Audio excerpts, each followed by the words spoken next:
کوئی اچھا ساتھی ہے یا شوہر ہے، یعنی کوئی بھی اللہ کی نعمت جو ہے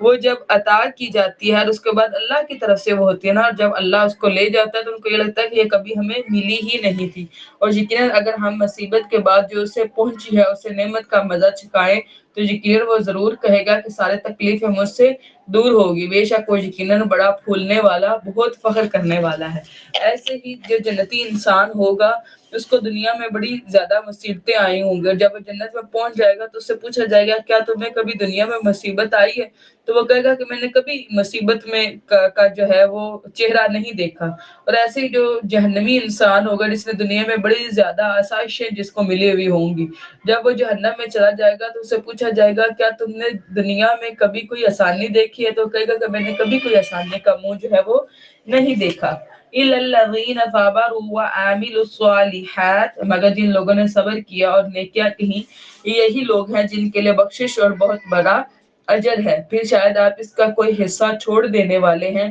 جو آپ کی جانب وحی کیا جاتا ہے، یا اس پر آپ کا سینہ تنگ ہونے والا ہے کہ وہ کہیں گے اس پر کوئی خزانہ کیوں نہیں اترتا۔ یعنی نبی صلی اللہ علیہ وسلم کو یہ بات تکلیف دیتی تھی جب وہ اس طرح کی باتیں کرتے تھے کہ ان کے یہ فرشتہ کیوں نہیں ہے، یہ غیب کا علم کیوں نہیں جانتے، یا ان کے اوپر کوئی اس طرح کوئی نشانی کیوں نہیں اترتی، یا اس کے ساتھ کوئی فرشتہ کیوں نہیں آیا۔ یقیناً آپ تو محض خبردار کرنے والے اور اللہ تعالی ہر چیز کا نگران ہے، یعنی اللہ نگران ہے۔ اللہ کو پتا ہے کہ اللہ نے کب کیا نشانی اپنے کس بندے پر اتارنی ہے۔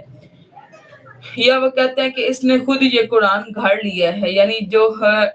مکہ کے مشرک تھے وہ یہ کہا کرتے تھے کہ نبی صلی اللہ علیہ وسلم نے یہ قرآن اپنے پاس سے گھڑ لیا ہے، آپ کہہ دیں کہ تم بھی اس جیسی 10 گھڑی ہوئی صورتیں لے آؤ اور اللہ تعالیٰ کے علاوہ جسے بھی تم بلا سکتے ہو بلا لاؤ اگر واقعی تم سچے ہو۔ یعنی اللہ رب العزت فرما رہا ہے کہ نبی آپ ان سے کہیں کہ اگر ان کو یہ لگتا ہے کہ یہ قرآن پاک غیر اللہ سے ہے، یعنی نبی نے اس کو بنایا ہے، اگر اس کو بنانا اتنا ہی آسان ہے تو پھر کوئی تو 10 صورتیں آپ بھی اس کے مقابلے میں لے کر آئیں۔ چنانچہ اگر وہ آپ کی بات قبول نہ کریں تو جان لو بلا شبہ یہ اللہ تعالیٰ کے علم سے اتارا، یعنی یہ جو قرآن پاک ہے اللہ کے علم سے اترا ہے، اور یہ کہ اس کے سوا کوئی معبود نہیں۔ پھر کیا تم فرما بردار ہو، یعنی کیا تم اللہ کی اطاعت کرتے ہو؟ جو کوئی دنیا کی زندگی اور اس کی زینت کا ارادہ رکھتا ہے ہم ان کے اعمال کا اسے دنیا ہی میں انہیں پورا بدلہ دے دیں گے۔ جیسے ہم نے پڑھا تھا نا 2 لوگوں کی دعائیں، ایک وہ ہے جو صرف دنیا مانگتا ہے، تو جو صرف دنیا مانگتا ہے اس کو دنیا تو مل جاتی ہے لیکن آخرت میں اس کا کوئی حصہ نہیں ہوتا، اور دوسرا وہ شخص ہوتا ہے جو دنیا بھی مانگتا ہے اور آخرت بھی مانگتا ہے، اور یہ مومن شخص ہے تو اللہ اس کو دنیا کی بھلائیاں بھی دیتا ہے اور آخرت کی بھلائیاں بھی عطا کرتا ہے، اور اسے دنیا میں ان سے کمی نہیں کی جائے گی۔ یعنی ہر انسان کا حصہ لکھا ہوا ہے، چاہے دنیا میں اس کو لے لے یا آخرت میں، اور یہی لوگ ہیں جن کے لیے آخرت میں آگ کے سوا کچھ نہیں، اور انہوں نے جو کچھ دنیا میں بنایا وہ سب برباد ہو گیا اور باطل ہے، اور جو وہ عمل کرتے رہتے ہیں۔ تو کیا وہ شخص جو اپنے رب کی طرف سے ایک واضح دلیل پر ہو، یعنی کہ اس کتاب پر اور حق پر ہو، اور ایک گواہ اس کی طرف سے اس کی تائید کر رہا ہو، یعنی ایک گواہ جو ہے وہ اس کی تائید کر رہا، اس سے مراد جو ہے وہ سیدنا جبرائیل علیہ السلام بھی ہیں، ٹھیک ہے، اور اس سے پہلے موسیٰ کی کتاب بھی جو رہنما تھی، سیدنا موسیٰ علیہ السلام کو جو تورات عطا کی گئی وہ رہنما تھی، یعنی ہدایت کا ذریعہ تھی اور رحمت تھی۔ یہی لوگ اس پر ایمان لاتے ہیں، اور گروہوں میں سے جو اس کا انکار کرے گا تو اس کے وعدے کی جگہ آگ ہے، یعنی جو امت کے لوگ ہیں جو اس کا انکار کرے گا، یعنی تورات کے اوپر تورات جو سیدنا موسیٰ پر نازل ہوئی اور اس طرح قرآن پاک جو نبی صلی اللہ علیہ وسلم پر نازل ہوا، گروہوں میں سے جو بھی ان کا انکار کرے گا ان کے ساتھ وعدہ کیا جا رہا ہے کہ پھر وہ آگ کو دیکھے گا، چنانچہ اس کے بارے میں کسی شک میں نہ رہیں، آپ کے رب کی طرف سے یقیناً یہ حق ہے، لیکن اکثر لوگ ایمان نہیں لاتے۔ وَمَنْ أَظْلَمُ مِمَّنِ افْتَرَىٰ عَلَى اللَّهِ، اور اس سے بڑا ظالم کون ہے جو اللہ تعالیٰ پر کوئی جھوٹ باندھے، یعنی اللہ تعالیٰ نے جو اللہ تعالیٰ نے نہیں کیا اس کو اللہ سے منسوب کیا جائے۔ یہ لوگ اپنے رب کے سامنے پیش کیے جائیں گے اور گواہ کہیں گے کہ یہی لوگ ہیں جنہوں نے اپنے رب پر جھوٹ باندھا، یعنی حشر کے دن یہ جو اپنی طرف سے باتیں بنا رہے ہیں یہ اللہ کے ہاں پیش کیے جائیں گے۔ سن لو ظالموں پر اللہ کی لعنت ہے۔ جو اللہ تعالیٰ کی راہ سے لوگوں کو باز رکھتے ہیں اور اس میں کجروی تلاش کرتے ہیں. یعنی یہ کفار کیا کرتے تھے؟ خود بھی اللہ کے راستے سے دور رہتے تھے، اور جو مومن یعنی اللہ کے راستے پر چلنا چاہتے تھے ان کے راستے میں بھی کیا کرتے تھے؟ روڑے اٹکایا کرتے تھے. اور وہی آخرت کا انکار کرنے والے بھی ہیں. وہ زمین میں بے بس کر دینے والے نہ تھے، اور نہ ہی اللہ تعالیٰ کے علاوہ ان کے لیے کوئی مددگار ہے. ان کے لیے 2 گنا عذاب ہے. یعنی یہ لوگ جو اس طرح اللہ کے راستے سے روکتے ہیں، اللہ رب العزت ان کے بارے میں فرما رہا ہے کہ ان کو 2 گنا عذاب دیا جائے گا، یعنی دنیا میں بھی عذاب اور آخرت میں بھی. جیسے کہ مشرکین جو مکہ تھے ان پر بدر کا دن جو تھا وہ عذاب کی طرح نازل ہوا، اور اس کے بعد موت ہے، اور موت کے بعد اب جہنم کا عذاب بھی ان کے اوپر ہے. تو وہ نہ سننے کی استطاعت رکھتے ہیں، نہ ہی وہ دیکھتے ہیں. یعنی نہ ان کے پاس نورانی آنکھ ہے اور نہ ہی نورانی کان ہے. یہی وہ لوگ ہیں جنہوں نے اپنی جانوں کو خسارے میں ڈالا، اور وہ سب کچھ ان سے کھو گیا جو وہ جھوٹ گھڑا کرتے تھے. یعنی جو انہوں نے اپنی طرف سے جھوٹ بنائے ہوئے تھے جیسے بت وغیرہ، تو قیامت والے دن وہ سب ان سے ختم ہو جائیں گے. اور کوئی شک نہیں یہ لوگ آخرت میں بلا شبہ سب سے زیادہ خسارہ پانے والے ہوں گے. یعنی جو بھی یہ اعمال کرتے ہیں، ٹھیک ہے، وہ ان کے لیے خس و خشاک ہوگا، اس کا کوئی بدلہ ان کو نہیں دیا جائے گا. یقیناً جو لوگ ایمان لائے اور جنہوں نے نیک اعمال کیا. اب ان کافروں کے مقابلے میں دوسرے مومنین لوگوں کی اللہ رب العزت جو ہے وہ یہاں پہ بات کر رہے ہیں. اپنے رب کی طرف سے عاجزی اختیار کی ہے، یہی لوگ جنت والے ہیں، وہ اس میں ہمیشہ رہیں گے. یعنی مومنین کے لیے اللہ رب العزت جنت کی بشارت جو ہے وہ دے رہے ہیں. ان دونوں گروہوں کی مثال اندھے اور بہرے کی طرح اور دیکھنے اور سننے والے کی طرح ہے. یعنی اندھے وہ ہیں اور بہرے وہ ہے جو کافر ہیں، اور سننے والے اور دیکھنے والے وہ ہیں جو مسلمان ہے. یعنی وہ اللہ کے نور کو اور اللہ کی دلیل برہان یعنی قرآن پاک کو اور نبی صلی اللہ علیہ وسلم کو ان کو یعنی شعوری آنکھ سے دیکھتے ہیں، اور یہ ان سے جو ہے وہ ہدایت لیتے ہیں. کیا دونوں مثال میں یکساں ہو سکتے ہیں؟ تو کیا تم نصیحت حاصل نہیں کرتے؟ اللہ رب العزت نے جب یہ آیت جب نازل ہوئی، یعنی اس وقت یعنی مشرکین مکہ جو ہیں وہ بڑے سخت جو ہے آزمائش میں انہوں نے نبی صلی اللہ علیہ وسلم کو اور ان کے ساتھیوں کو ڈالا ہوا تھا. تو اس میں سورہ ہود جو ہے وہ نازل ہوئی. اس میں 5 جو ہے قوموں کا اور 5 انبیاء کا جو ہے وہ یعنی بتایا گیا ہے، ان کا قصہ بتایا گیا. ٹھیک ہے، یعنی نبی صلی اللہ علیہ وسلم کو ثابت قدم رکھنے کے لیے کہ اے نبی آپ جو آزمائش میں ڈالے گئے ہیں، آپ پہلے نبی نہیں ہیں، آپ سے پہلے بھی جو انبیاء ہیں ان کو بھی سخت آزمائشیں جو ہیں وہ آئی ہیں اور تکلیف سے گزارے گئے ہیں. اس میں سے جو پہلا ہے وہ سیدنا نوح علیہ السلام کا ذکر ہے. وَلَقَدْ أَرْسَلْنَا نُوحًا إِلَىٰ قَوْمِهِ، اور ہم نے نوح کو اس کی قوم میں بھیجا. یقیناً میں تمہیں کھلم کھلا ڈرانے والا ہوں کہ تم اللہ تعالیٰ کے سوا کسی کی عبادت نہ کرو. یعنی سیدنا نوح علیہ السلام کی دعوت کیا تھی کہ ساری قوم کو جو ہے وہ اللہ کی عبادت پر لگایا جائے. بلا شبہ میں تم پر ایک دردناک عذاب کے دن سے ڈرتا ہوں. یعنی بات جو ہے وہ کلیئر ہے کہ یا تو اللہ رب العزت کی عبادت کی جائے، یا پھر اللہ کا عذاب جو ہے وہ آپ کو آ کے یعنی چھوئے گا. تو اس کی قوم میں سے سرداروں نے کہا جنہوں نے کفر کیا، ہم تمہیں اپنے جیسا انسان ہی دیکھتے ہیں. ایسی بات ہی نبی صلی اللہ علیہ وسلم کے بارے میں بھی کی گئی تھی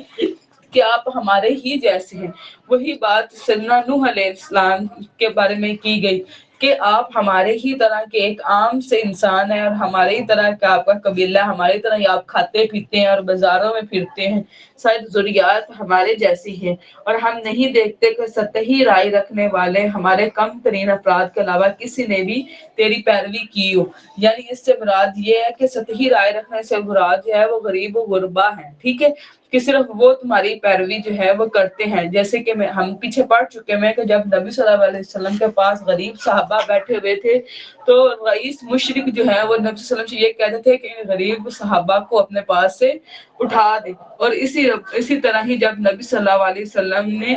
ہرکل کے دربار میں دعوت اسلام کے لیے جو ہے وہ صحابہ کو بھیجا تو انہوں نے یہ پوچھا کہ اچھا بتائیں کہ اس نبی کی جو پیروی کرنے والے ہیں وہ رئیس لوگ ہیں یا غریب لوگ ہیں؟ تو انہوں نے کہا کہ زیادہ تر غریب ہی ہیں. تو اس نے کہا کہ غریب ہی انبیاء کی بات کو مانا جاتا ہے، مانتے ہیں، غریب ہی انبیاء کی بات کو مانتے ہیں. اس میں یہ ہے کہ ان کے اندر کوئی جیسا رئیس لوگ ہوتے ہیں نا، ان کا اپنا ایک فرینڈ ہوتا ہے، ان کے اپنے ایک ٹریڈیشنز ہوتے ہیں، انہوں نے اپنی ایک شریعت بنائی ہوئی ہوتی ہے. تو جب وہ اس کو یعنی اللہ کو ماننے کا سوچتے ہیں تو اس کا مطلب یہ ہے کہ ان کو اپنے اصول جو ہے وہ توڑنے پڑیں گے، اپنے نفس کے بت کو ختم کرنا پڑے گا. اس لیے ان کو مشکل ہوتی ہے اسلام قبول کرنے میں. اس کے مقابلے میں جو یعنی غریب ہوتے ہیں نا، جو یعنی سوسائٹی کا پسا ہوا طبقہ ہوتا ہے، ان کو اسلام میں عافیت اور نرمی اور سکون اور ہمدردی محسوس ہوتی ہے، اس لیے وہ اس کو جلدی جو ہے وہ قبول کر لیتے ہیں.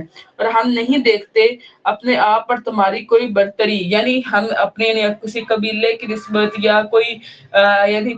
یعنی مال کی نسبت، یعنی کسی بھی طرح ہم تمہیں اپنے آپ سے یعنی اعلیٰ نہیں سمجھتے کہ جس کی وجہ سے اللہ نے آپ کی طرف وہی بھیجی ہو، بلکہ ہم تمہیں جھوٹا ہی سمجھتے ہیں، نعوذ باللہ. اور اس نے کہا کہ اے میری قوم، کیا تم نے دیکھا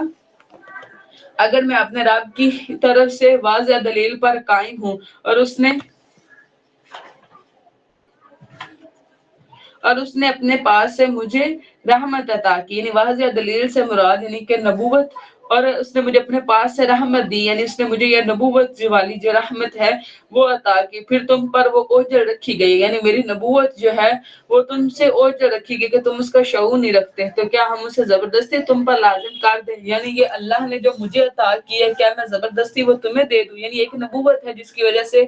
میری برتری ہے تم پر، اور اللہ نے وہ مجھے دی ہے، تو کیا میں زبردستی وہ رحمت آپ لوگوں پر لازم کر دوں، جبکہ تم اسے ناپسند کرنے والی، یعنی تم اس نبوت کو پسند بھی نہیں کرتے. اے میری قوم، میں اس پر تم سے کوئی مال بھی نہیں مانگتا، یعنی جو میں اللہ کا پیغام پہنچا رہا ہوں اس کے بدلے میں کوئی مال تو نہیں مانگ رہا، میرا اجر تو بس اللہ تعالیٰ ہی کے ذمہ ہے، اور میں ان کو قطعاً دور کرنے والا نہیں ہوں جو ایمان لائے. یعنی انہوں نے بھی یہی کہا تھا نا کہ یہ غریب صحابہ آپ کے پاس ہے، جس طرح نبی صلی اللہ علیہ وسلم کو کہا گیا تھا کہ یہ غریب صحابہ، تو انہوں نے سیدنا نوح علیہ السلام نے کہا کہ میں ان غریب لوگوں کو کبھی بھی اپنے آپ سے دور کرنے والا نہیں ہوں جو ایمان لائے ہیں، بلا شبہ وہ اپنے رب سے ملاقات کرنے والے ہیں، لیکن میں دیکھتا ہوں کہ تم لوگ جہالت برتتے ہو. یعنی یہ تمہاری جہالت ہی ہے کہ تم صرف اس لیے میری بات نہیں سن رہے کہ میرے جو ساتھی ہیں وہ غریب ہیں. وَيَا قَوْمِ مَن يَنصُرُنِي، اے میری قوم، اگر میں ان کو دور ہٹا دوں تو اللہ تعالیٰ کے مقابلے میں میری کون مدد کرے گا؟ جس طرح اللہ تعالیٰ نے نبی صلی اللہ علیہ وسلم سے فرمایا تھا نا کہ آپ ان کو اپنے پاس سے نہ ہٹائیں اور ان کے اوپر جو ہے وہ سلام پیش کریں. ٹھیک ہے، ایسے ہی سیدنا نوح علیہ السلام بھی کہہ رہے ہیں کہ فرما رہے ہیں کہ اگر میں آپ کی بات مان کے ان غریب ساتھیوں کو اپنے سے دور ہٹا لوں تو پھر جب اللہ تعالیٰ کی یعنی اس طرح یعنی اللہ کے مقابلے میں کون میری مدد کرے گا؟ یہ تو اللہ کی نافرمانی ہے نا. تو کیا تم نصیحت حاصل نہیں کرتے؟ اور میں تم سے یہ نہیں کہتا کہ میرے پاس اللہ تعالیٰ کے خزانے ہیں، یعنی میں یعنی برتری ثابت کرنے کے لیے کوئی کلیم نہیں کرتا کہ اللہ تعالیٰ نے مجھے اس طرح خزانے دیے، اور میں غیب بھی نہیں جانتا، یعنی کہ یہ بھی نہیں کہتا کہ مجھے علم الغیب ہے، اور نہ ہی میں یہ کہتا کہ بے شک میں فرشتہ ہوں. یعنی برتری کو ثابت کرنے کا یہ 3-4 چیزیں ہی جو ہے وہ اس طرح کا فار ڈیمانڈ کرتے ہیں. اور نہ میں ان لوگوں کے بارے میں جنہیں تمہاری نگاہ حقیر سمجھتی ہیں یہ کہتا ہوں کہ اللہ تعالیٰ انہیں قطعاً کوئی بھلائی عطا نہیں کرے گا. یعنی جن ساتھیوں کو تمہاری نگاہ حقیر سمجھتی ہیں، میں یہ بھی کلیم نہیں کرتا کہ اللہ ان کو کوئی بھلائی عطا نہیں کرے گا. وہ غریب ضرور ہے لیکن اللہ تعالیٰ نے ان کو دین کی ہدایت دی ہوئی ہے، اس لیے وہ یعنی ایک رئیس آدمی سے زیادہ باشعور ہے. اللہ تعالیٰ ہی اس کو زیادہ جاننے والا ہے جو ان کے دلوں میں ہے. بلا شبہ اس وقت تو میں یقیناً ضرور ظالموں میں سے ہوں گا. انہوں نے کہا اے نوح، یقیناً تم نے ہم سے جھگڑا کیا، یعنی جب اب ان کو آگے کوئی یعنی آرگومنٹ نہیں کرنا آیا تو انہوں نے کیا کہا کہ تم ہمارے ساتھ کیا کر رہے ہو، جھگڑا کر رہے ہو. حالانکہ سیدنا نوح علیہ السلام جو ہے وہ واضح دلیل کے ساتھ جو ہے وہ بات کر رہے تھے. پھر تم نے ہم سے بہت زیادہ جھگڑا کیا ہے، چنانچہ وہ لے ہی آؤ جس کا تم ہم سے وعدہ دیتے ہو. یعنی سیدنا نوح عذاب کے بارے میں کہتے تھے، تب یہ کیسے لوگ ہیں کہ اپنے منہوں سے عذاب کو خود مانگ لے ہیں. اور اگر تم سچوں میں سے ہو، قال انما یاتیکم بہ اللہ، در حقیقت اسے تو تم پر اللہ تعالیٰ ہی لائے گا. سیدنا نوح کہتے ہیں کہ وہ جو عذاب جو تم اپنے منہوں سے مانگ رہے ہو وہ اللہ ہی لائیں گے، اور تم ہرگز عاجز کرنے والے نہیں ہوں. اور اگر میں ارادہ کروں کہ میں تمہیں نصیحت کروں تو بھی میری نصیحت تمہیں فائدہ نہیں دے گی. یعنی اللہ کے ہاں لکھا ہوا ہے, اللہ تعالیٰ نے قرآن پاک میں فرمایا کہ وہ جسے چاہتا ہے اپنے راستے کی ہدایت دیتا ہے اور جسے چاہتا ہے اس سے ہدایت روک لیتا ہے. اسے سیدنا نوح علیہ السلام فرما رہے ہیں کہ اگر میں نصیحت کرتا بھی رہوں تو میری نصیحت آپ کو تب تک فائدہ نہیں دے سکتی جب تک کہ اللہ رب العزت کا عزت ساتھ میں موجود نہ ہو. اگر اللہ تعالیٰ تمہیں گمراہ کرنے کا ارادہ رکھتا ہو, وہی تمہارا رب ہے اور اسی کی طرف تم واپس لوٹائے جاؤ گے. ام یقولون نفترہ, یا وہ کہتے ہیں کہ اس نے گھڑ لیا ہے اسے. آپ کہہ دیں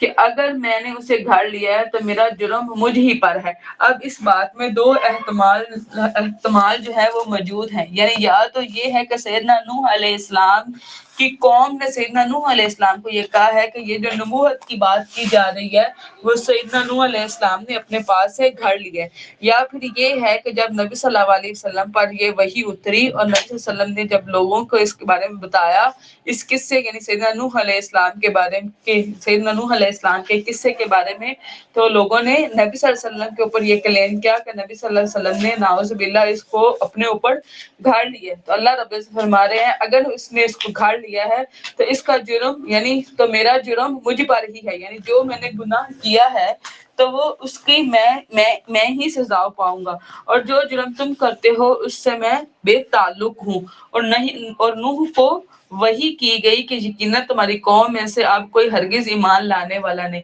یعنی سیدنا نوح علیہ السلام نے 950 سال جو ہے وہ اپنی قوم کے اندر جو ہے وہ دعوت دی, اور ان کی قوم ایسی تھی کہ سیدنا نوح علیہ السلام کو آ کر بہت زیادہ مارا کرتی تھی. اتنا مارا کرتی تھی کہ سیدنا نوح علیہ السلام جو ہے وہ بے ہوش ہو جایا کرتے تھے اور ان کو ایک کپڑے میں لپیٹ کے ان کے گھر نعوذ باللہ پھینک دیا کرتے تھے کہ سیدنا نوح علیہ السلام جو ہے وہ وفات پا گئے. لیکن سیدنا نوح علیہ السلام کو جیسے ہی یعنی ہوش آتی اور ان کی کچھ یعنی صورتحال بہتر ہوتی تو وہ دوبارہ پھر نکلتے اور لوگوں کو اللہ کی راہ میں لگاتے. ایسے ہی سیدنا نوح علیہ السلام ایک دفعہ جو ہے وہ یعنی ان کے پاس سے ایک بزرگ آدمی اور اس کے بیٹے کا گزر ہوا, تو اس بزرگ آدمی نے اپنے بیٹے کو جو ہے وہ نصیحت کی کہ اس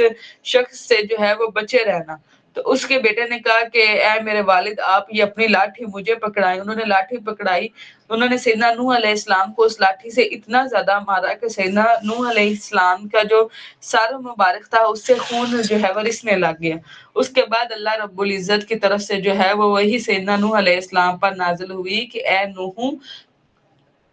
کہ یقیناً تمہاری قوم میں سے اب کوئی ہرگز ایمان نہیں لائے گا. یعنی اتنے عرصے میں نہیں لایا تو بس جنہوں نے ایمان لانا تھا وہ لا چکے, اس سے آگے کوئی ایمان نہیں لائے گا مگر یقیناً جو ایمان لا چکا. چنانچہ آپ ان کاموں پر غمگین نہ ہو جو وہ کہتے ہیں, جو ظلم وہ آپ کے ساتھ کر رہے ہیں اس پر آپ غمزدہ نہ ہو, اور ہماری وحی کے مطابق ہماری آنکھوں کے سامنے آپ کشتی بنائیں. یعنی جتنا بھی صنعتی کام ہے اس کی جو روٹ ہے وہ اللہ رب العزت کے تھرو وحی کے ذریعے انبیاء کو بتائے گی, جیسے کہ زرے بنانا یا کشتی بنانا, اور پھر لوگ جو ہیں وہ اس کے اندر اپنی ضروریات کے مطابق کمی بیشی کرتے رہتے ہیں. تو اللہ رب العزت سیدنا نوح علیہ السلام کو وہی کرتے جاتے تھے اور سیدنا نوح علیہ السلام ویسے کشتی بناتے جاتے تھے. اور جن لوگوں نے ظلم کیا ان کے بارے میں مجھ سے بات نہ کریں, بے شک وہ سب غرق کیے جانے والے. یعنی جنہوں نے شرک کیا ہے ان کی بات اللہ سے اب نہیں کی جائے گی. اور نوح کشتی بناتا رہا, اور جب بھی اس کی قوم کے سردار اس کے پاس سے گزرتے تو وہ اس کا مذاق اڑاتے. یعنی وہ جو رئیس لوگ تھے اب انہوں نے کیا کام کیا کہ اچھا پہلے تو نبوت کا دعویٰ کیا ہوا تھا, اب کیا انجینئرنگ سیکھ لی ہے, نعوذ باللہ اس طرح کی باتیں. اور یہ بھی کہ سیدنا نوح علیہ السلام جس علاقے میں رہتے تھے وہ صحرائی علاقہ تھا. جب سیدنا نوح علیہ السلام کشتی بناتے تو ان کا یہ کلیم تھا کہ یہ تو صحرائی علاقہ ہے, تو یہاں پر یہ کشتی کس کام کی, تو اس طرح وہ مذاق اڑاتے تھے. تو اس کا مذاق اڑاتے اور اس نے کہا کہ اگر تم ہم سے مذاق کرتے ہو تو یقیناً ہم بھی تم سے مذاق کریں گے جیسا کہ تم مذاق کر رہے تھے. سیدنا نوح علیہ السلام کو تو پتا تھا کہ یہ اللہ کا حکم ہے اور اسی طرح اللہ کا عذاب آنے والا ہے. تو سیدنا نوح علیہ السلام نے کہا کہ ہم بھی آپ کے ساتھ جلد ویسا ہی مذاق کریں گے جیسا کہ آپ ہمارے ساتھ مذاق کر رہے ہو. تو جلد ہی تم جان لو گے کہ کون ہے جس پر ایسا عذاب آتا ہے جو اسے رسوا کر دے گا, اور دائمی عذاب کس پر اترتا ہے. حتی اذا جاء امرنا وفارت النور، حتیٰ کہ ہمارا حکم آ گیا، یعنی اللہ رب العزت کے عذاب کا فیصلہ آ گیا اور تنور ابھر پڑے. یعنی اس سے مراد یہ ہے کہ جب بارش آئی تو آسمان سے بھی بارش تھی اور زمین سے بھی بارش تھی، اور زمین پر ایک اس کا یعنی بات یہ ہے کہ زمین پر جو تنور لگائے گئے تھے ان کے اندر سے بھی جو ہے وہ پانی نکلنا شروع ہو گیا تھا، یعنی آگ کے تندوروں کے اندر سے پانی نکلنے لگ گیا تھا. یہ بات بھی ہے اور یہ بھی ہے کہ زمین پھٹ گئی اور اس کے اندر سے پانی جو ہے وہ اس طرح ابلنے لگ گیا تھا. ہم نے کہا اس کشتی میں ہر چیز کا جوڑا یا نر اور مادہ دونوں کو سوار کر لو. یعنی اللہ جب بارش سٹارٹ ہوئی تو اللہ رب العزت سے نوح علیہ السلام کو وحی کیا، دونوں کو سوار کر اپنے گھر والوں کو بھی، مگر جن کے متعلق پہلے بات طے ہو چکی، یعنی اپنے گھر والوں میں سے سب کو الا صرف ان کے جو ایک بیٹے تھے وہ اور ان کی بیوی، ان کے بارے میں بات طے ہو چکی، یعنی کہ وہ پیچھے رہنے والوں میں تھی، اور انہیں بھی سوار کر لو جو ایمان لائے ہیں، اور اس پر تھوڑے لوگوں کے سوا کوئی ایمان نہیں لایا، یعنی جو آپ کے فالوورز ہیں ان کو بھی اپنے ساتھ اس کشتی میں سوار کر لے. اور نوح نے کہا سوار ہو جاؤ اس میں اللہ تعالیٰ کے نام سے، یعنی بسم اللہ پڑھ کے سوار ہو جائے. اسی لیے آپ یہ جو دعا ہے نا، بسم اللہ مجریہا و مرساہا ان ربی لغفور رحیم، یہ دعا جو ہے وہ یعنی جہازوں پر بھی اور اس طرح یہ جو سمندری جہاز اور کشتیاں ہوتی ہیں ان کو پڑھتے وقت بھی اس کے اوپر یعنی یہ دعا پڑھنی چاہیے سوار ہوتے وقت. اس کو آپ انڈر لائن کر لیں. اللہ کے نام سے اس کا چلنا بھی ہے اور اس کا ٹھہرنا بھی، یعنی اللہ ہی کے ذمے ہے کہ وہ کب چلنا شروع ہوتی ہے اور کس جگہ پہ جا کر رکتی ہے. یقیناً میرا رب بے حد بخشنے والا نہایت رحم والا ہے. اور وہ کشتی پہاڑ جیسی موج میں انہیں لے کر چلنے لگی، یعنی پانی پر چلنے لگی، اور نوح نے اپنے بیٹے کو پکارا، وہ الگ تھلگ جگہ میں تھا. اے میرے چھوٹے بیٹے، یعنی سیدنا نوح علیہ السلام کا چھوٹا بیٹا تھا جو ایک علیحدہ جگہ پر تھا، ہمارے ساتھ سوار ہو جاؤ اور کافروں کے ساتھ نہ ہو جاؤ. یعنی ان کو پکارا کہ آپ بھی ہمارے ساتھ کشتی میں سوار ہو جاؤ. اس نے کہا میں جلد ہی کسی پہاڑ پر پناہ لے لوں گا، وہ مجھے اس پانی سے بچا لے گا. یعنی اس کا انہوں نے یعنی ان کے بیٹے نے ان کی بات کو نہیں مانا اور انکار کیا، ٹھیک ہے، اور اسے لگ رہا تھا کہ یہ صرف ایک بارش کا پانی ہے، اور اسے اس بات کو یقین نہیں تھا جو اس کا والد اسے کہہ رہے تھے. سیدنا نوح علیہ السلام کی یہ اللہ کا عذاب ہے. نوح نے کہا آج اللہ تعالیٰ کے فیصلے عذاب سے بچانے والا کوئی نہیں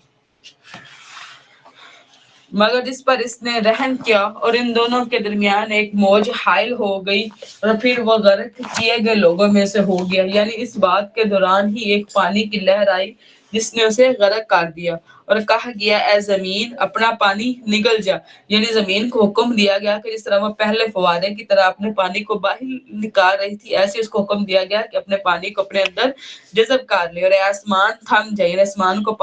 بارش سے روکا گیا اور پانی نیچے اتار دیا گیا اور کام تمام کر دیا. یعنی اس کے اندر کام تمام کرنے سے مراد ہے کہ جو لوگ عذاب کے حقدار تھے ان کو اس پانی کے اندر غرق کر دیا گیا، اور وہ جدی پہاڑ پر جا ٹھہری. یعنی یہ ایک پہاڑ کا نام ہے، اور اس پہاڑ پر جا کر اللہ کے حکم سے ٹھہری، اور کہا گیا کہ دوری ہے ظالم لوگوں کے لیے، یعنی ظالم لوگوں نے جو ہے وہ عذاب آج دیکھ لیا ہے. وَنَدَى نُوحٌ رَبَّهُ فَقَالَ رَبِّي،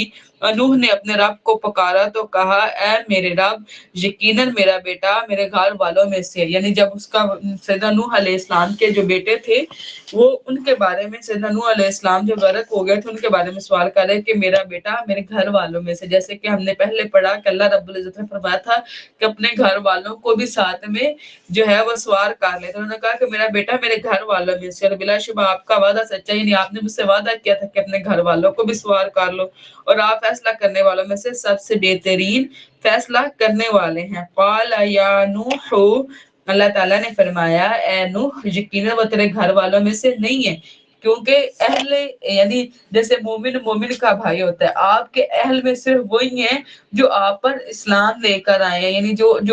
جس نے آپ کی فرما برداری کی ہے. تو جس نے آپ کی فرما برداری نہیں کی، چاہے وہ آپ کے گھر والوں میں سے بھی ہو، تو وہ آپ کے گھر والے نہیں ہیں. بے شک وہ تو ایسا عمل ہے جو اچھا نہیں، یعنی وہ شرک کرتا تھا، تو اللہ تعالیٰ نے فرمایا کہ جو عمل وہ کرتا ہے وہ اچھا نہیں ہے، لہٰذا مجھ سے ایسا سوال نہ کرو جس کا تمہیں علم نہیں ہے. یعنی اللہ رب العزت سیدنا موسیٰ علیہ السلام سے کہا کہ اپنے بیٹے کے بارے میں مجھ سے سوال نہ کرے، بلا شبہ میں تمہیں اس سے نصیحت کرتا ہوں یہ کہ تم جاہلوں میں سے ہو جاؤ، یعنی یہ سوال کر کے ایسا نہ ہو کہ تم جاہلوں میں سے ہو جاؤ۔ نوح نے کہا اے میرے رب، بلا شبہ میں آپ کی پناہ میں آتا ہوں کہ آپ اس بات کا سوال کروں جس کا مجھے کچھ علم نہیں، یعنی فوراً سے سیدنا نوح علیہ السلام نے جو ہے وہ توبہ کی کہ میرا ان کو احساس ہوا کہ انہوں نے غلط سوال کیا ہے، اور اگر آپ نے مجھے معاف نہ کیا اور مجھ پر رحم نہ فرمایا تو میں خسارہ پانے والوں میں سے ہو جاؤں گا۔ کہا گیا اے نوح،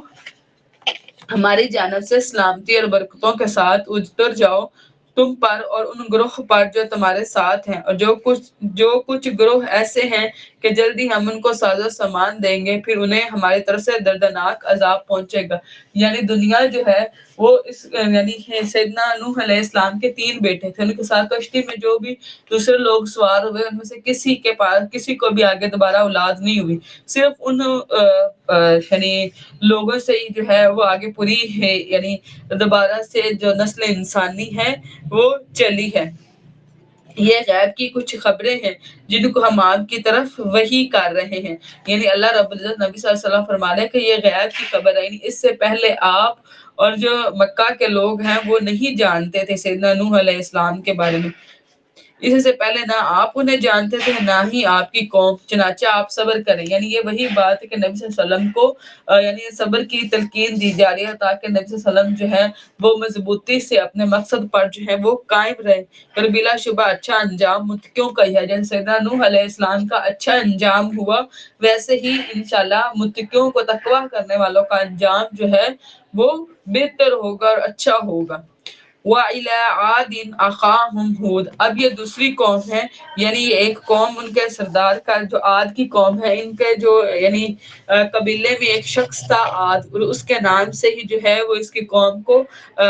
قوم عاد کہا گیا، اور ان کی طرف ان کے بھائی کو یعنی ہود علیہ السلام کو جو ہے وہ بھیجا گیا، اور اس نے کہا اے میری قوم، یعنی سیدنا ہود علیہ السلام نے کہا، یہ ہود علیہ السلام یہ جو قوم تھی نا قوم عاد، یہ احقاف کے علاقے میں جو ہے وہ موجود تھی، اور ان کی طرف سیدنا نوح علیہ السلام کو بھیجا گیا، انہوں نے کہا کہ اے میری قوم اللہ تعالیٰ کی عبادت کرو۔ سب نبیوں کی جو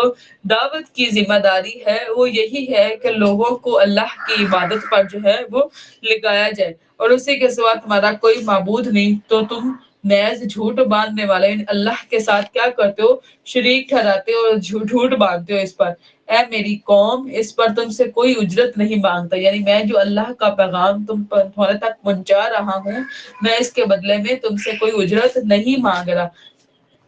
میری اجرت اسی پر ہے جس نے مجھے پیدا کیا، یعنی میں جو یہ کام کر رہا ہوں اللہ ہی مجھے اس کا اجر دے گا، اور ہر انسان جو نیکی کا کام کرتا ہے تو اللہ قدردان ہے، اور اللہ اس کے نیک عمل کو ضائع نہیں کرتے۔ تو کیا تم نہیں سمجھتے؟ اور اے میری قوم اپنے رب سے بخشش مانگو، پھر اس سے توبہ کرو۔ یہ جو تم لوگوں نے شرک ٹھہرایا ہے اور اللہ تعالیٰ کے ساتھ دوسری چیزوں کو شریک کیا ہے، اب اس کا بہترین حل یہ ہے کہ اللہ تعالیٰ سے بخشش مانگو اور اس سے توبہ کرو، وہ تم پر آسمان سے موسلا دھار بارش بھیجے گا۔ یعنی جب اللہ رب العزت کے سامنے استغفار کیا جاتا ہے تو اللہ تعالیٰ آسمان سے بارش بھیجتا ہے۔ اللہ رب العزت ہمیں قرآن سے ہی پتہ چلتا ہے تو اللہ رب العزت بیٹے عطا کرتا ہے، اور اللہ رب العزت جو ہے وہ باغات عطا کرتا ہے۔ تو اسی پر یعنی سیدنا نوح علیہ السلام نے بھی جو ہے ان کو یہ بشارت دی ہے کہ اگر تم اللہ سے توبہ کر لو اور اگر اللہ رب العزت کے سامنے بخشش مانگو تو اللہ تعالیٰ آسمان سے موسلا دھار بارش جو ہے وہ بھیجے گا، اور تمہاری قوت کے ساتھ تمہیں اور زیادہ قوت دے گا۔ یعنی اس سے مراد جو ہے وہ جسمانی قوت بھی ہے، اور اس سے مراد جو ہے وہ تعداد میں زیادہ بھی ہے، جیسے کہ بیٹے عطا کرنا میں نے آپ کو پہلے بھی بتایا تھا۔ اور تم مجرم بن کر منہ نہ موڑو، یعنی تم یہ والا منہ موڑنے والا جرم نہ کرو۔ قالوا یہود ما جئتنا ببینۃ وما نحن بتارکی، اور انہوں نے کہا اے ہود تم ہمارے پاس کوئی واضح دلیل لے کر نہیں آئے، یعنی جو تم بات کر رہے ہو اس کے بارے میں تم کوئی واضح دلیل یعنی کوئی نشانی وغیرہ لے کر ہمارے پاس نہیں آئے ہو، اور ہم اپنے معبودوں کو تمہاری بات کی وجہ سے چھوڑ دیں، یعنی صرف یہ کہ تم اپنے منہ سے کہہ رہے ہو کہ تم نبی ہو، تو ہم یہ اس بات کو مان لیں اور اپنے جو معبود ہیں ان کو ہم چھوڑ دیں، اور نہ ہی ہم تم پر ایمان لانے والے ہیں۔ ہم نہیں کہتے مگر یہ کہ ہمارے معبودوں میں سے کسی نے تمہیں کسی آفت میں مبتلا کر دے، یعنی وہ کہتے تھے کہ تم جو ہمیں معبودوں کے بارے میں یعنی اس طرح روکتے ہو، اس کا مطلب یہ ہے کہ ہمارے معبودوں نے تمہیں کوئی آفت پہنچائی ہے جس کی وجہ سے تم مجنون ہو گئے ہو، اور اب تم یہ کہتے ہو کہ ان کو نہ مانو۔ اس نے کہا یقیناً میں اللہ تعالیٰ کو گواہ بناتا ہوں اور تم بھی گواہ رہنا کہ اس کے سوا تم جو شریک بناتے ہو بلا شبہ میں ان سے بیزار ہوں۔ یعنی انہوں نے پھر یہ جواب دیا کہ اچھا تم تو مجھے مجنون کہتے ہو، لیکن میں اللہ کو گواہ بناتا ہوں اور تم کو بھی گواہ بناتا ہوں کہ اللہ ہی میرا رب ہے اور میں تمہارے شریکوں سے بیزار ہوں۔ اس کے سوا چنانچہ تم سب مل کر میرے خلاف تدبیر کرو، پھر مجھے مہلت بھی نہ دو، یعنی تم سب مل کر جو میرے خلاف تدبیر کرنا چاہتے ہو وہ کر لو۔ یقیناً اللہ تعالیٰ پر میں نے بھروسہ کیا ہے جو میرا بھی رب ہے اور تمہارا بھی رب ہے۔ یعنی یہ بات کہہ کر سیدنا نوح علیہ السلام نے ان کی یعنی سوچ کے اوپر جو ہے ایک طرح ضرب لگائی ہے کہ اس کی طرف کیوں نہیں آتے جو میرا بھی رب ہے اور تمہارا بھی رب ہے۔ کوئی جاندار ایسا نہیں ہے مگر اس کے پیشانی کے بالوں کو وہ پکڑنے والا، یعنی اللہ رب العزت سے کوئی جاندار، کوئی چیز، کوئی شخص، کوئی انسان جو ہے وہ اللہ سے بھاگ نہیں سکتا۔ کوئی ایسا نہیں ہے جو آؤٹ آف کنٹرول ہو، بلکہ ساری کی جو مخلوق ہے اس کے پیشانی کے بالوں کو اللہ تعالیٰ نے اپنے گرفت میں لے رکھا ہے، یعنی کوئی اللہ کا مقابلہ نہیں کر سکتا۔ یقیناً میرا رب سیدھی راہ پر ہے، پھر اگر تم منہ موڑو تو یقیناً میں نے تمہیں وہ پیغام پہنچا دیا ہے جس کے ساتھ مجھے تمہاری طرف بھیجا گیا ہے، یعنی اللہ رب العزت کے حکم سے انبیاء کے ذمہ جو ذمہ داری تھی پہنچانے کی وہ انہوں نے پہنچا دیا ہے، اور میرا رب تمہاری جگہ کسی اور کو جانشین بنائے گا اور اسے تم کچھ بھی نقصان نہ پہنچا سکو گے۔ یعنی اللہ تعالیٰ کے لیے کچھ مشکل نہیں ہے کہ اللہ نافرمان قوم کو لے جائے اور اس کی جگہ ایسے لوگوں کو لے آئے جو یعنی اسلام کی یعنی علم بردار ہوں، اور پھر تم ان لوگوں کو کوئی بھی نقصان نہیں پہنچا سکو گے۔ میرا رب ہر چیز پر اچھی طرح نگہبان ہے۔ اور جب ہمارا حکم آ گیا تو ہم نے ہود کو اور ان کو جو اس کے ساتھ ایمان لائے تھے اپنی رحمت کے ساتھ نجات دی، یعنی اللہ رب العزت نے سیدنا ہود علیہ السلام کو اور وہ لوگ جو ان کے فرما برداری جو اسلام لے آئے تھے، یعنی جنہوں نے سیدنا ہود علیہ السلام کی اطاعت کی، اللہ رب العزت نے ان کو اپنی رحمت میں لے لیا، یعنی اس جگہ سے نکال دیا، یعنی ان کو نجات دی، اور ہم نے انہیں ایک بہت سخت عذاب سے بچایا۔ ٹھیک ہے، اللہ تعالیٰ نے اپنے فرما بردار بندوں کو بچا لیا، اور جو کافر تھے ان کے اوپر کیا کیا عذاب نازل کیا، اور یہ تھے عاد جنہوں نے اپنے رب کی آیات کا انکار کیا، یعنی عادیوں نے کیا کیا تھا، اللہ کی آیات کا انکار کیا تھا اور اس کے رسولوں کی نافرمانی کی، اور ہر زبردست جابر سخت کناد رکھنے والے کے حکم کی پیروی کی، یعنی اللہ کے مقابلے میں اور اس کے رسول کے مقابلے میں کیا کیا، اپنی قوم کے جو لیڈرز تھے ان کی وہ پیروی کرتے رہے، ان کو خدا مانتے رہے، اور ان کے پیچھے اس دنیا میں بھی لعنت لگا دی گئی، یعنی اللہ رب العزت ان کے اوپر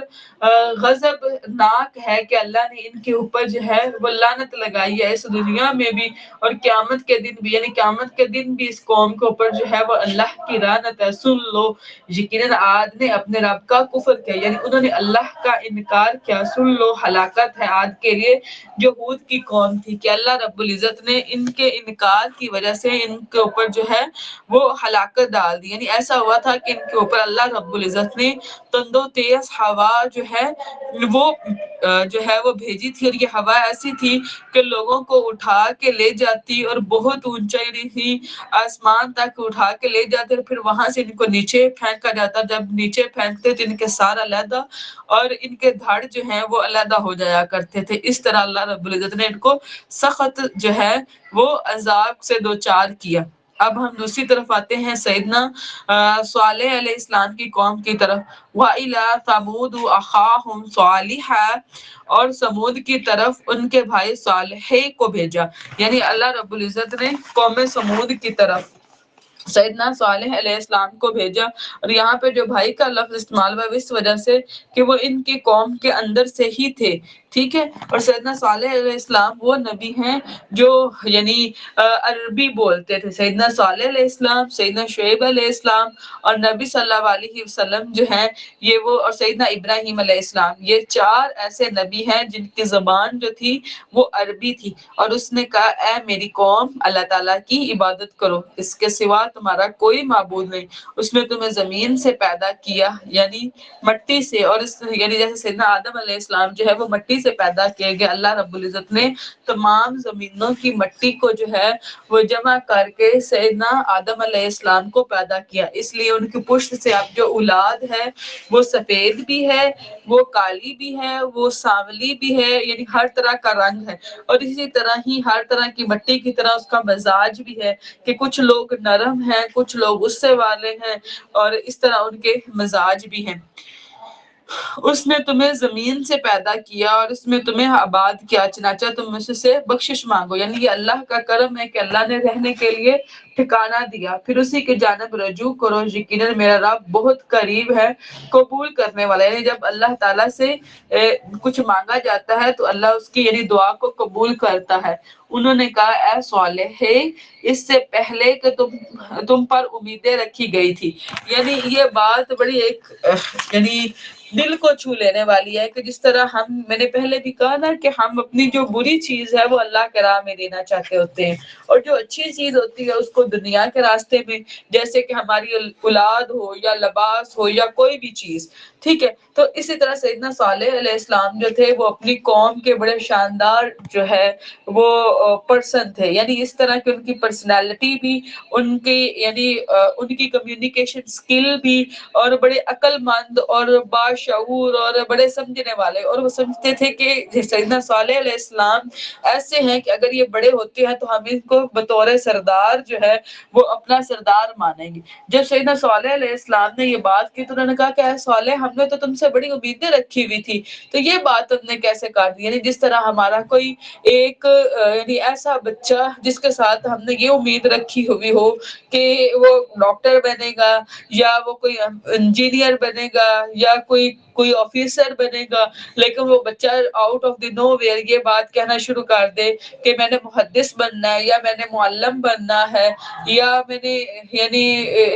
یعنی مفتی بننا ہے، یا میں نے اللہ کے راستے کے لیے اپنا وقت لگانا، ایون تھوڑا سا بھی. یعنی اس میں ہم اتنے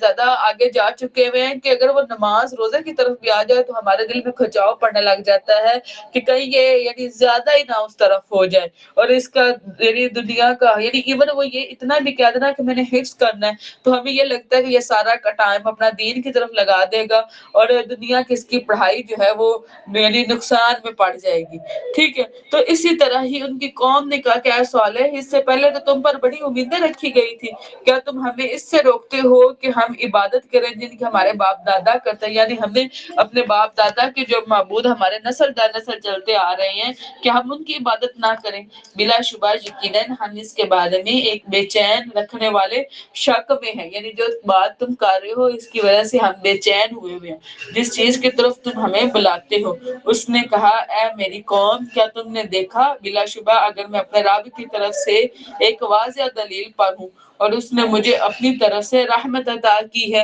یعنی اللہ تعالیٰ نے مجھے حق کے ساتھ بھیجا ہے، اور اللہ تعالیٰ نے جو رحمت عطا کی ہے اس سے مراد نبوت ہے، تو مجھے اللہ تعالیٰ سے کون بچائے گا اگر میں اس کی نافرمانی کروں؟ اگر اللہ تعالیٰ کی میں نافرمانی کرتا ہوں تو مجھے کون بچائے گا؟ تو سوائے خسارہ پہنچانے کے تو مجھے کیا زیادہ دو گی؟ اور اے میری قوم، یہ اللہ تعالیٰ کی اونٹنی تمہارے لیے نشانی ہے،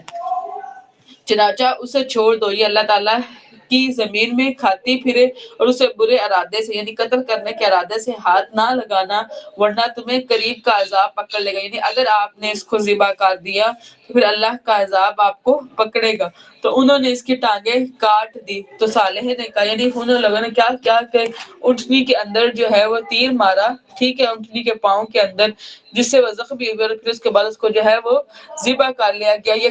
کیا تو 2 لوگوں نے تھا، اور بعض روایات میں آتا ہے کہ 9 لوگوں کی یہ پلاننگ تھی، عمل 2 نے کیا تھا، لیکن جو گوشت ہے اونٹنی کا وہ پوری یعنی پورے جو اہل علاقہ تھے اس کے اندر بانٹا گیا تھا، اس لیے عذاب جب آیا تو وہ سارے علاقے پر ہے 3 دن تک تم اپنے گھروں میں خوب فائدہ اٹھا لو۔ جب سیدنا صالح علیہ السلام کو اونٹنی کے ذبح ہونے کا پتہ چلا تو سیدنا صالح علیہ السلام اپنی قوم کی طرف آئے، انہوں نے کہا کہ اب 3 دن تک تم اپنے گھروں میں خوب فائدہ اٹھا لو، یعنی تم اپنے گھروں کے اندر رہو گے اور اسے یعنی جس طرح انسان فائدہ اٹھاتا ہے ویسے اٹھاؤ گے۔ یہ ایسا وعدہ ہے جس میں کوئی جھوٹ نہیں بولا گیا، یعنی اس کے بعد جو ہے وہ اللہ تعالیٰ کا عذاب تم پر نازل ہوگا۔ چنانچہ جب ہمارا حکم آ گیا تو ہم نے اپنی رحمت سے صالح کو نجات دی اور ان لوگوں کو جو اس کے ساتھ ایمان لائے تھے، اور اس دن کی رسوائی سے بھی یقیناً آپ کا رب بے حد قوت والا سب پر غالب ہے، یعنی اللہ رب العزت نے ان کو اور ان کے ساتھیوں کو عذاب سے بچا لیا، اور جن لوگوں نے ظلم کیا تھا انہیں ایک ہولناک آواز نے پکڑ لیا تو وہ اپنے گھروں میں ہی اوندے منہ پڑے رہے۔ یہ ایک طرح کی فرشتے کی چیخ تھی جو اتنی کرخت تھی کہ جب کانوں کے اندر جو ہے وہ داخل ہوئی تو اس آواز سے جو ہے ان کے سینوں کے اندر جو ان کے دل تھے وہ پھٹ گئے تھے، اور وہی ان کے گھروں کے اندر ان کی موت واقعہ ہو گئی تھی۔ گویا ان میں وہ بسے ہی نہ تھے۔ سن لو، بلا شبہ سمود نے اپنے رب کا کفر کیا تھا، سن لو دوری ہے سمود کے لیے، اور بلا شبہ یقیناً ابراہیم کے پاس ہمارے فرشتے خوشخبری کے ساتھ آئے۔ اب یہ تیسری بات ہے کہ اللہ رب العزت نے سیدنا ابراہیم کے پاس جو ہے اپنے معزز فرشتوں کو جو ہے وہ بھیجا۔ انہوں نے کہا کہ سلام ہے، یعنی وہی جو سلام جس طرح ہم ایک دوسرے پر پیش کرتے ہیں، اس نے کہا سلام ہے۔ پھر اس نے دیر نہیں کی، ایک بھنا ہوا بچڑا لے آیا، یعنی سیدنا